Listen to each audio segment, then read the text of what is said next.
Olá, pessoal, tudo bem? Aqui é a professora Adna e hoje vamos falar do tema 6 de noções de farmacologia, as drogas vasoativas e os antibióticos. Vamos lá? Começando, vamos falar das drogas vasoativas. É importante vocês saberem que essas drogas elas vão agir dentro dos vasos.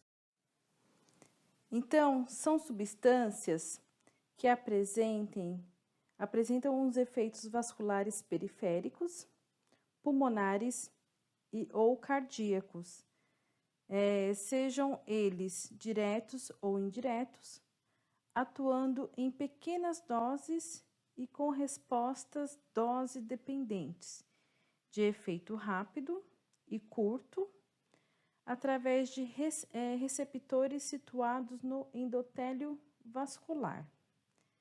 Calma que eu vou explicar tudo isso. Então, os seus efeitos são dentro dos vasos periféricos, né? Dentro do pulmão ou no coração, né? Seja esse efeito diretamente ligado ao vaso ou indiretamente ligado ao vaso, né? Ele vai atuar em pequenas doses, né? Ou em respostas dose dependente. O que é isso? São efeitos que só vai acontecer se tiver a droga agindo, a medicação agindo. Sem a medicação, ela não vai atuar. Então, ela é dose dependente, né? E o seu efeito pode ser rápido, pode ser curto, né? E ele vai sempre esse efeito vai agir de acordo com os receptores situados no endotélio vascular. E aí eu trago para vocês uma imagem para vocês entenderem aonde fica esses receptores, aonde que é o endotélio, tá? Então, nós temos um vaso, né? Um exemplo de um vaso qualquer, né? Aqui está o endotélio, né? Aqui, essa parede aqui, a parede interna é chamada de endotélio, né? E lá no endotélio, ó, nós temos uns receptores, tá vendo aqui esses receptores, né? Ele fica na parede interna do endotélio. Então, ele vai regular toda a parte do tônus vascular, ele vai regular a permeabilidade vascular, né? Dentro dos vasos, nós temos algumas camadas.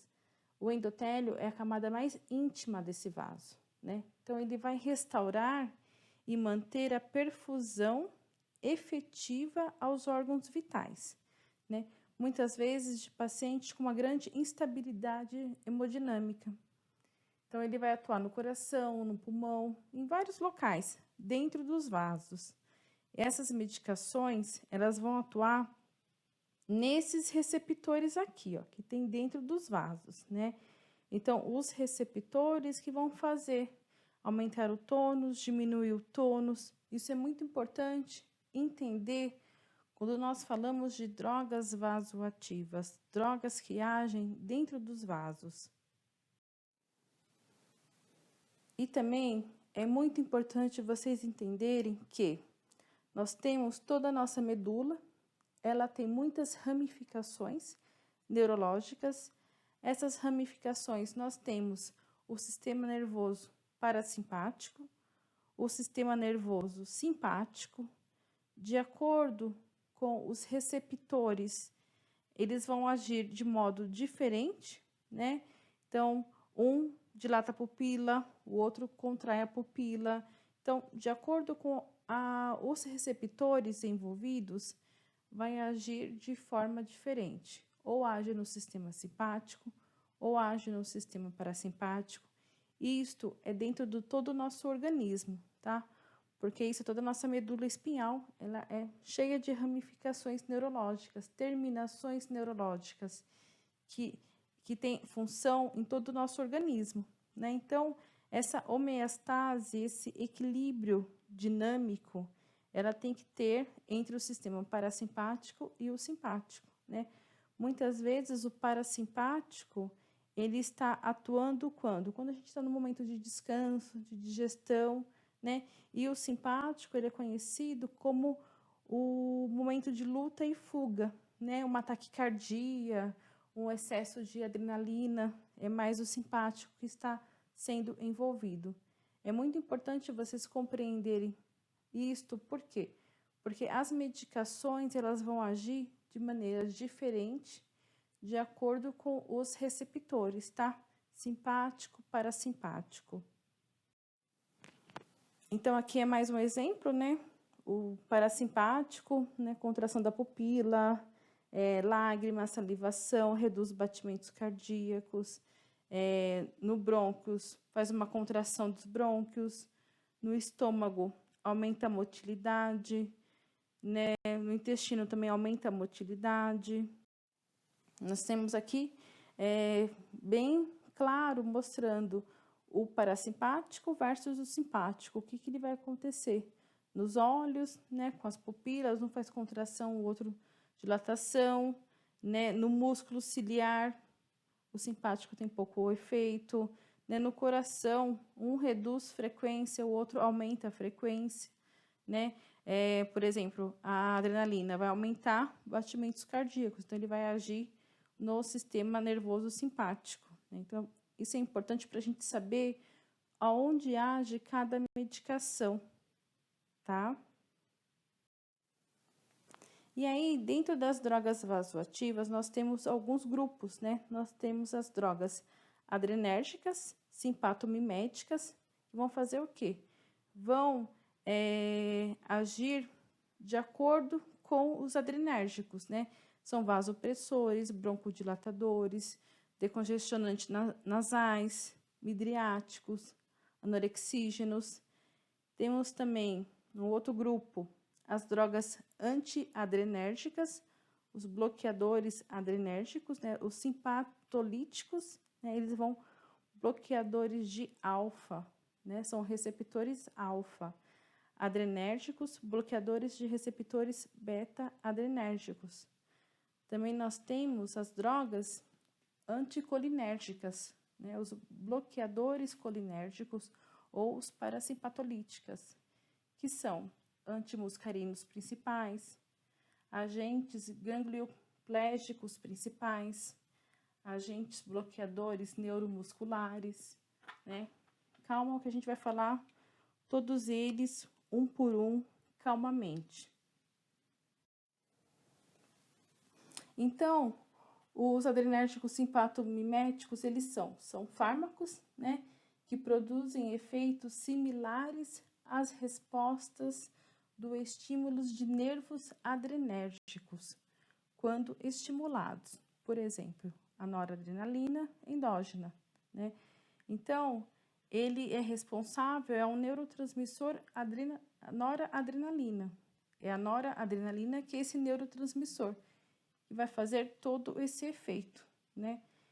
Eles também são conhecidos como os catecolaminas, tá? Porque ele aparenta uma estrutura química catecólico, né? Então, ele é uma estrutura química bem diferenciada. E é importante saber que essas catecolaminas, elas ligam-se às duas classes, né? Receptores alfa e receptores betas. Aqui eu trago para vocês o alfa, noradrenalina, adrenalina, o beta, isoprenalina, né? E aí, os receptores alfa também tem uma subdivisão, alfa 1 e alfa 2, né? Alfa 1 vai agir, vai contrair os músculos, lembra, né? Todo o nosso sistema, são medicamentos que agem dentro dos vasos, né? E cada receptor vai agir de uma forma diferente, né? Então, o alfa 1 vai contrair vasos, brônquios, útero, bexiga, íris, mas vai relaxar o trato gastrointestinal, né? O alfa 2 vai agir na parte pré-sináptica, né? Dentro da parte do nosso neurônio, né? Já os betas, ó, beta 1, vai agir no coração, aumentando débito cardíaco e aumentando força de contração. Então, medicamentos que vão agir no beta 1, vai o quê? Vai aumentar débito cardíaco e vai aumentar força de contração muscular no coração, né? Atropina é uma medicação que age como beta 1, né? Beta 2 relaxa os músculos, os vasos, os brônquios, o trato gastrointestinal, útero, bexiga, vias seminais, ciliar, né? E o beta 3, lipólise, né? Quebra das células de gordura, lipólise. Então, é importante a gente saber que tudo isso, gente, está envolvido no nosso sistema nervoso central, tá? Ele que vai mandar a regulação para dentro dos nossos vasos. Então, essas medicações, elas vão agir a nível de sistema nervoso central. Quando ela age no sistema nervoso central, ela vai mandar o comando, né? O que vai fazer dentro dos vasos. Então, mais um exemplo para vocês, né? Receptor alfa-1 vai agir aonde? Na musculatura lisa, arteriolar, no músculo cardíaco, vai fazer uma vasoconstrição, inotropismo desse músculo, né? Já a beta 1, dentro do músculo cardíaco, vai cronotropismo e inotropismo também. Depende muito do que essa droga está associada. A beta 2 vai agir numa musculatura lisa bronquiolar, dentro do nosso pulmão, né? Também todo o trato gastrointestinal, musculatura uterina, musculatura estriada, né? Vai fazer o quê? Uma broncodilatação e um relaxamento muscular. Nós temos também a DOPA1 e o receptor DOPA2, que vai agir dentro do cérebro, mesentérico, na parte renal, no coronariano, e vai diminuir débito cardíaco também. Ele faz o quê? A sua ação é de vasodilatação. Esse é só um exemplo, tá bom? Dentro da classificação, nós temos as medicações que são chamadas de vasopressores, né? O nome já diz, são fármacos que vai ter uma característica de aumento de pressão nas artérias, né? Então, ele é indicado para quem? Paciente com estado de hipotensão, de choque, né? Ele vai restaurar a pressão arterial ao nível normal, fazendo com que haja uma vasoconstrição, né? E a vasoconstrição é um objetivo secundário, né? E vai fazer o quê? Vai diminuir os vasos, os capilares, né? As artérias, e vai diminuir a luz das artérias e dos vasos, para aumentar a pressão. Nós trouxe também um desenho para vocês conseguirem compreender como que é essa ramificação de sistema nervoso simpático. Então, olha só, as ramificações, elas passam por todo o nosso tronco cerebral, toda a nossa medula espinhal, chegando, conectando nos vasos. É aí, nessa conexão, na parte de dentro dos vasos, que vai ter os receptores, que vai agir com que esses vasos diminuem a luz, né? Eles diminuem o tamanho e causa uma vasopressão, né? São medicações chamadas de vasopressoras. É qual? Dopamina, né? A efedrina, fenilefrina, norepinefrina. Muitas medicações utilizadas em bomba de difusão em pacientes com instabilidades hemodinâmicas, tá? Pacientes que fazem uso dessas medicações são pacientes graves, né? Que tem alguma instabilidade hemodinâmica. Por quê? Porque essa medicação vai causar um aumento de pressão. E lembra que eu comentei que muitas vezes são medicações dependentes, né?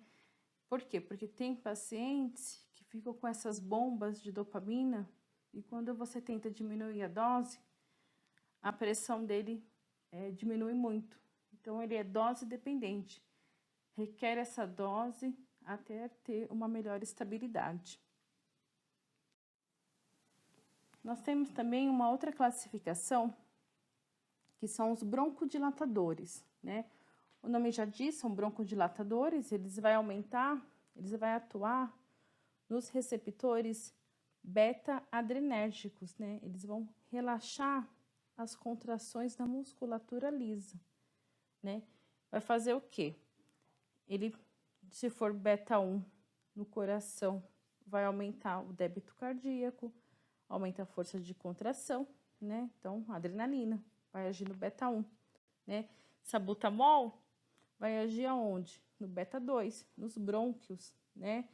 Ele vai agir, relaxar os brônquios, né? Terbutalina nos vasos também, né? Vai agir em beta-2. O Berotec, que é um broncodilatador, né? Juntamente com o Atrovent, também vai agir como beta-2 também, tá? Então, cada medicação vai agir de modo diferente dentro da luz dos vasos.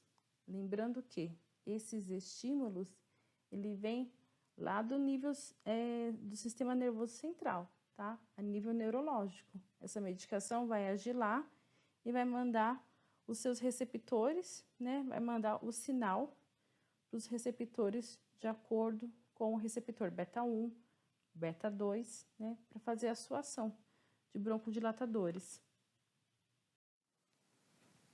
Nós temos uma outra classificação que muitas vezes é pouco conhecida, né? Os descongestionantes nasais, eles vão atuar nos receptores alfa-adrenérgicos, né? Promovendo uma vasoconstrição das arteríolas na mucosa nasal, né? É muito utilizado quando o paciente tem alguma crise de epistaxe, né? Sangramento nasal, né? Então, olha como que ele vai fazer. Ele vai contrair os músculos, né? Os vasos. Por isso que ele vai diminuir o sangramento, né? Quais são esses medicamentos? Epinefrina, né? Que é adrenalina, Coltrin, efedrina. Então, temos aí várias medicações que vai ter essa ação. Temos também uma outra classificação que nós chamamos de midriáticos, né? Ele vai causar o quê? Uma vasodilatação da pupila. Lembra no início que eu comentei sobre o sistema simpático e parasimpático? Um vai contrair, o outro vai dilatar. Então, ele causa uma vasodilatação da pupila, né? Por quê? Por contração do músculo dilatador da íris, né? Através de uma ação dos receptores alfa-adrenérgicos, tá? Então, cada um vai agir no receptor diferente, né? Esse vai agir no alfa-adrenérgicos. Então, olha como que está, neste exemplo, a pupila do paciente, né? A pupila é a íris. Então, ela vai estar bem aumentada. Então, isso nós chamamos de midríase, né? O paciente está com midríase. E quais são essas medicações? Adrenalina, fenilefrina, né, que é um colírio anestésico. Muitos pacientes que vão fazer algum tipo de cirurgia ocular, algum exame específico, é comum usar esse tipo de medicamento, nós falamos que ele vai dilatar as vistas do paciente, vai fazer uma vasodilatação realmente, tá? Temos também um outro grupo de medicamentos que nós chamamos de anorexígenos, né? Esses medicamentos, eles vão agir no sistema nervoso central, vai inibir o receptor de fome, né? Então, são medicamentos controlados, medicamentos faixa pretas, né? Que são as anfetaminas, fimproporex, anfipramonas, né? São medicamentos que agem no sistema nervoso central. E nós temos um outro tipo de droga que faz o efeito ao contrário, né? Um faz vasodilatação, que foi o que eu expliquei. Esse vai fazer já um efeito de vasoconstrição, né? Eles são drogas antiadrenérgicas, né? Bloqueadores adrenérgicos e simpatolíticos, né? Um vai ser antagonista do outro, né? O que é antagonista? Vai fazer o efeito contrário, né? Então, são fármacos que vão inibir as respostas e os efeitos produzidos pelas drogas adrenérgicas, né? Então, tudo que eu expliquei até agora foi das drogas adrenérgicas. A partir deste momento, eu vou explicar sobre esses fármacos que são antiadrenérgicos, né? Que vai agir o contrário, né? Vai inibir as respostas dos efeitos das drogas adrenérgicas, né? E eles também são classificados. Bloqueadores alfa-adrenérgicos, né? Ergotrate, metergin, né? Bloqueadores beta-adrenérgicos, né? O metoprolol, atenolol, propanolol, né? Isoprenalina, né? Ele vai fazer um efeito de vasoconstrição. E aí, nós temos um outro tipo de medicamento, um outro grupo, que ele é conhecido como drogas anticolinérgicas, bloqueadores colinérgicos e também drogas parasimpatolíticas, né? O que são essas? São fármacos que vão bloquear a atividade resultante da ação da acetilcolina. Acetilcolina são receptores nas fendas sinápticas, né? Podem ser antimuscarínicos, que vão bloquear os receptores muscarínicos, ganglioplégicos, que vai inibir e atuar, né, nas sinapses, né, dos nicotínicos ganglionares, e bloqueadores da junção neuromuscular. São medicamentos muito utilizados para anestesia, né? Então, só aí nós temos os subgrupos dos receptores, né? Nicotínicos e muscarínicos, aonde ele vai agir, qual gânglio ele vai agir, qual músculo que ele vai agir, né? Musculatura lisa, musculatura de glândulas. Então, gente, não perde aquela visualização das nossas ramificações do sistema nervoso central, tá? O sistema simpático, parasimpático, toda a nossa inervação simpática e parasimpática. Cada medicação vai agir de um jeito. Essa medicação já vai agir sempre do parasimpático, né? Então, nós temos os antimuscarínicos, né? A atropina, o Buscopan. Lembra que lá no primeiro slide, vocês podem voltar, passar, né? Tem medicação que vai agir. Vai agir na saliva, vai aumentar a saliva, aí no parasimpático vai diminuir a saliva. Então, o Buscopan é um exemplo disso, né? É comum você fazer o uso do Buscopan e sentir a boca seca, né? Que ela vai fazer uma vasoconstrição nas glândulas salivares. É normal você sentir a visão turva. Por quê? Porque ela vai agir e vai fazer uma vasoconstrição na nossa íris, então você fica com a visão um pouco turva mesmo, né? Então, são essas ações dos medicamentos. Por exemplo, a atropina, ela vai fazer força no coração, né? Então, vai agir aonde? Antimuscarínicos principais, né? Nós temos essas medicações, então é importante vocês saberem aonde elas atuam, né? Temos também os agentes ganglioplégicos principais, né?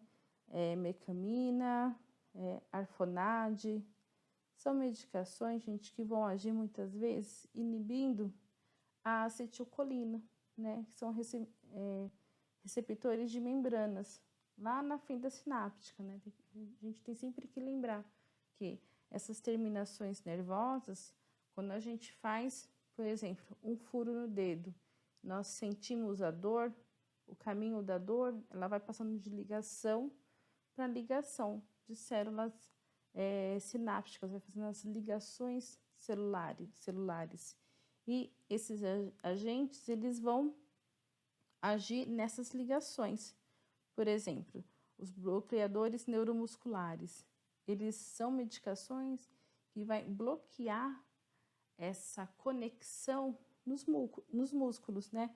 Neuromusculares, todos os músculos ligados a essa ramificação.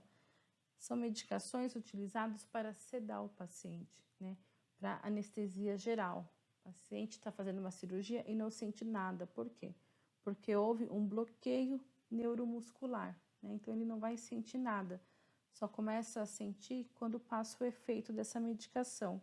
Então, toda essa conexão de sinapse, essa ligação do corpo, essa ligação é perdida. Por quê? Porque ele age nesses receptores, né? Ele vai agir nesses receptores e não vai deixar causar a conexão. Por isso que são medicações utilizadas em anestesia, né? Esses agentes bloqueadores neuromusculares. Conseguiram compreender um pouquinho toda essa parte desse sistema, dessas medicações vasodilatadores? Olha como elas são complexas, né? São medicações que vão agir no nosso corpo por inteiro, né? Ela vai agir no sistema nervoso central, no sistema simpático ou parasimpático. Cada receptor vai agir de uma forma diferente, né? E essas terminações é no nosso corpo inteiro, né? Porque todo o nosso corpo é irrigado por vasos sanguíneos, né? Então, essas medicações vão agir dentro dos vasos ou nas fendas sinápticas, que vai parar essa transmissão de conexão do cérebro para o sistema neuromuscular. Agora, vamos falar de um outro grupo de medicamentos, né? Vamos falar um pouco dos antibióticos. E aí precisamos falar que são fármacos formados de substâncias químicas, né? Muito diferentes entre si, né? Produzidos originalmente por certas espécies de cogumelos ou por bactérias, né? Possuindo como sua características comum o fato de exercerem uma atividade, como eu já expliquei, né? Bacteriostática, né? Ou bactericida, né? Matando a bactéria, né? Ou deixando ela estática, não se reproduzindo, até que ela morre, né? Então, esses são das atividades dos antibióticos.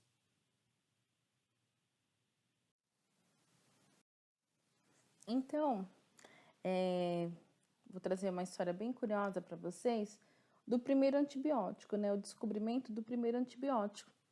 Deu-se mais ou menos em 1928, para ser mais exato, em 3 de setembro de 1928. Com esse médico, Alexander Fleming, né? Ele foi um dos pioneiros a desenvolver vacinas, né? Então, como que foi essa descoberta desse primeiro antibiótico? Ele estava lá, né, no laboratório dele, com várias culturas, né? E era um laboratório muito bagunçado. Ele acabava até perdendo, né, as lâminas dele. E numa dessas, ele estava fazendo uma limpeza, vendo que estava muito velho. Ele percebeu que tinha algumas lâminas que tinham um fungo, né, que tinha causado mofo. E estava secretando uma substância que ao redor, assim, estava tudo morto. Estava matando as bactérias que estavam ali criadas, né? E aí ele viu, né, que tinha uma colônia de estafilococos, né? E teve uma contaminação acidental com esse mofo que estava matando aquelas bactérias. E o que ele descobriu? Por um acaso, esse cogumelo, esse fungo, era o penicilínio, né? Então, era o penicillinum notatum. E aí ele descobriu que, isso mata alguns tipos de bactérias. Ele começou a fazer outros testes e descobriu a penicilina em 1928, mas a penicilina já foi muito utilizada mesmo em 1940, né? Na Segunda Guerra Mundial foi muito utilizada essa medicação e hoje é uma das medicações, gente, mais importante que nós temos, um poderoso antibiótico e mantém a sua mesma formulação. Então, quem descobriu o primeiro antibiótico foi o Fleming, né? Por isso que nós temos várias homenagens para o Fleming, né? Temos um laboratório, uma rede de laboratórios que utiliza esse nome, né? Então, uma das pesquisas dele foi pesquisando sobre os antibióticos e também vacinação. E nós temos também a classificação desses antibióticos, né? Ele pode ser por micro-organismo, né? bacterianos, antifúngicos, antivirais, antiparasitários, né? Ou antiprotozoários, né? Ou pela sua origem, né? Origem dos antibióticos, né? Produzido por fungos naturalmente, ou por origem de quimioterápicos, né? Sintetizados, produzidos em laboratório. E nós também temos, pela sua classificação, o seu efeito, né? O efeito que ele exerce dentro do micro-organismo, né? Bactericida, que elimina as bactérias, ou bacteriostáticos, que impede o seu crescimento, né? Fungicida ou fungistáticos, viricida ou virostáticos, né? Depende muito do qual é o micro-organismo, né? E também de acordo com o seu espectro de atividade. O que é isso? Qual é a gama de bactérias ou vírus que ele consegue deter, né? Então, nós temos uma grande gama de medicamentos que nós chamamos de amplo espectro. Medicamentos que pegam várias bactérias, ou vários fungos, ou vários vírus, né? Então, ele não pega somente um tipo, ele pega vários tipos, né? E nós temos alguns, as penicilinas, né? As tetraciclinas, né? Kanamicinas, gentamicinas, neomicinas, né? Então, são alguns tipos desses antibióticos de amplo espectro. Quando a gente fala assim, tá tomando um medicamento de amplo espectro. Por quê? Porque tá tomando um medicamento que vai combater uma linha maior de bactérias, ou uma linha maior de vírus, ou uma linha maior de fungos, né? E nós temos também, nessa classificação, uma atividade, né? Pode ser contra gram-positivos, né?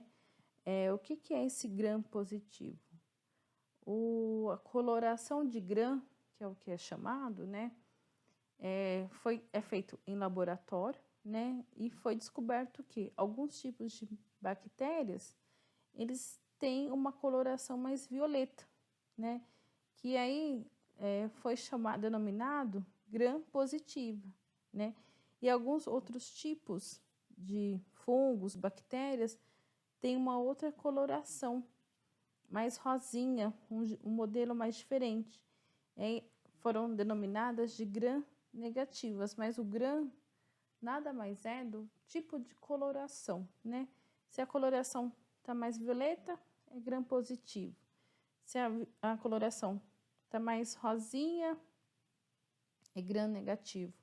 Por isso que tem alguns medicamentos que, se vocês começarem a ler a bula, avaliar, esse medicamento é para gram-positivo, esse medicamento é para gram-negativo, né? Então, o que são isso, né? O gram é o tipo de coloração, né? Então, atividade contra gram-positiva, né? Ácido fusídico, bacitracina, né? Algumas cefalosporinas, né?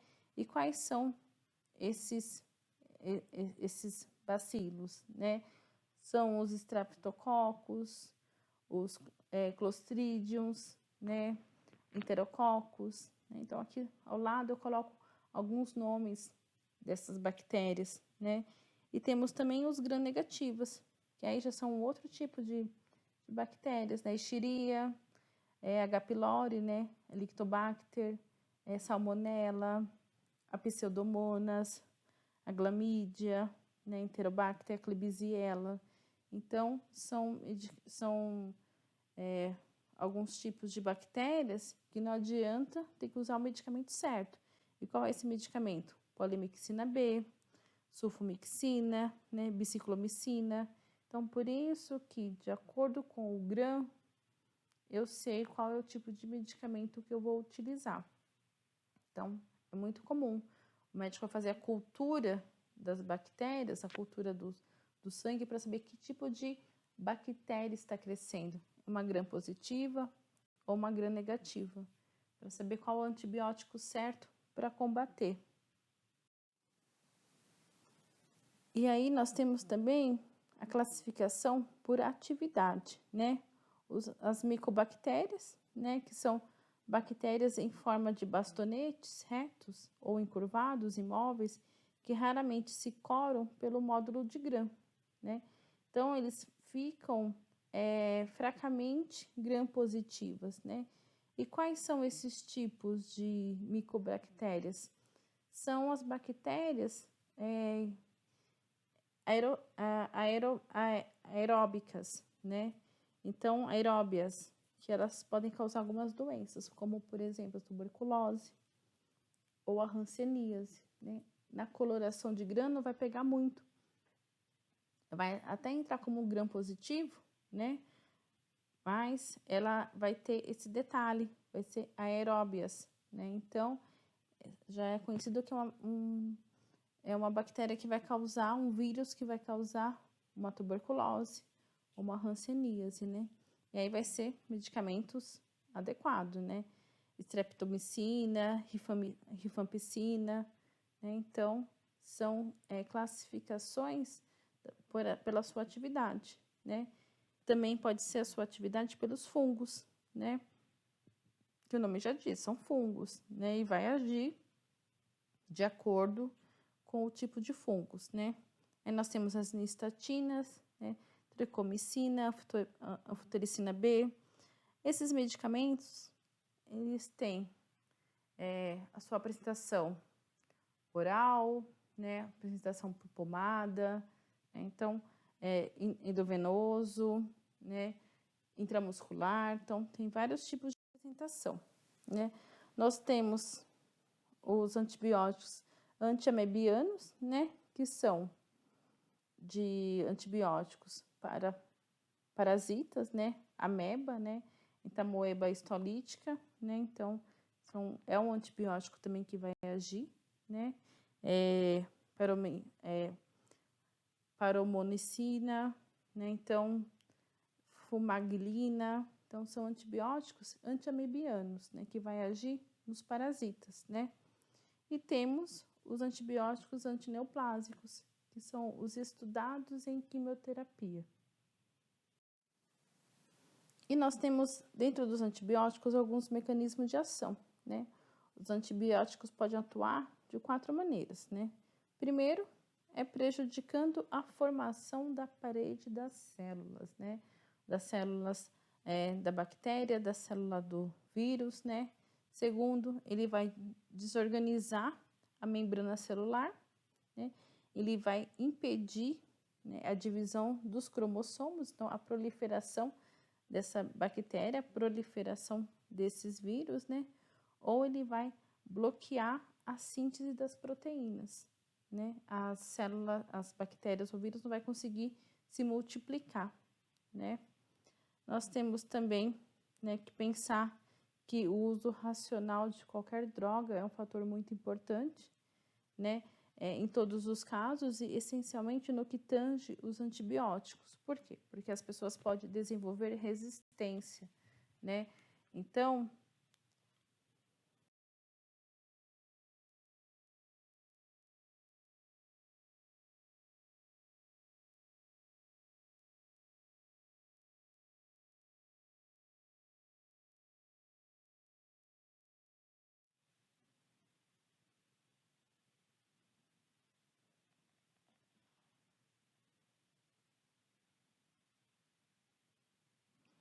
Então, essas bactérias, esses antibióticos, ele podem desenvolver resistência a algum tipo de bactéria, algum tipo de vírus. E cada vez que o paciente for precisar de tomar o medicamento, vai tomar aspirinas. Elas foram encontradas em diferentes tipos, né? Nós temos, e a sua apresentação, em geral, é um sólido cristalino, um líquidozinho bem cristalino, né? Ou um branco amarelado, inodoro, né? Sem cheiro nenhum, né? Nós temos vários tipos de penicilina, né? Temos, e elas são designadas por letras, né? A F, penicilina G, penicilina K, a O, a V, né? E aí vamos falar um pouquinho delas, né? O mecanismo de ação, né? Dependendo muito da sua concentração, né? Pode ser bactericidas ou bacteriostáticas, né? As suas indicações por infecções graves, né, produzidas por gram-positivos, que agora você já sabe o que são, né?